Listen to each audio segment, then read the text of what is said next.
ఒకానొక రాజ్యంలో ఒక శక్తివంతమైన మహారాజు రుద్రదేవుడు ఒక అందమైన రాజ్యాన్ని పాలిస్తున్నాడు. ఆయనకి ఒక కుమార్తె ఉండేది, రాజకుమారి మృణాలినీదేవి. ఆమె ధైర్యవంతురాలు, మంచి మనసు కలిగినది. ఆమెకు యుక్త వయస్సు వచ్చేసరికి మహారాజు రుద్రదేవుడు ఒక స్వయంవరం ప్రకటించాడు.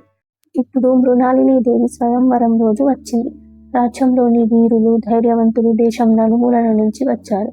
కానీ రాజు ఒక ప్రత్యేకమైన షరతు పెట్టాడు. అదేమిటంటే, రాజ్యంలో 3 గదులు ఉన్నాయి. ఒక గదిలో సింహం, మరొక గదిలో విషసర్పం, ఒక గదిలో కాళీ మార్గం. సరైన గదిని ఎవరైతే ఎంచుకుంటారో నా కుమార్తెను వరం పొందగలడు అని రాజు చెప్పారు. అందరూ భయపడ్డారు, ఎవరూ ముందుకు రాలేకపోయారు. ఆ సమయంలో యువ మహారాజు అర్జున్ మహారాజు ముందుకు వచ్చాడు. అతను చాలా ధైర్యవంతుడు. అతను గదుల ముందు నిల్చొని జాగ్రత్తగా నిలిచి పరిశీలించాడు. ఒక గదిలో నుంచి జంతువు గర్జన వినిపించింది. మరొక గదిలో స్వల్ప శబ్దం వినిపించింది. 3వ గది మాత్రం పూర్తిగా నిశ్శబ్దంగా ఉంది. అర్జున్ మహారాజు కళ్ళు మూసుకొని ఆలోచించాడు. చివరికి అతను 3వ గదిని తెరిచాడు. అందరూ ఆశ్చర్యపోయారు. అది కాళీ మార్గం. రాజు చిరునవ్వుతో అడిగాడు, నువ్వు ఎలా తెలుసుకున్నావని ప్రశ్నించాడు. అప్పుడు అర్జున్ మహారాజు సమాధానమిచ్చాడు. సింహం గల గదిలో నేలపై కోర్లు కనిపించాయి.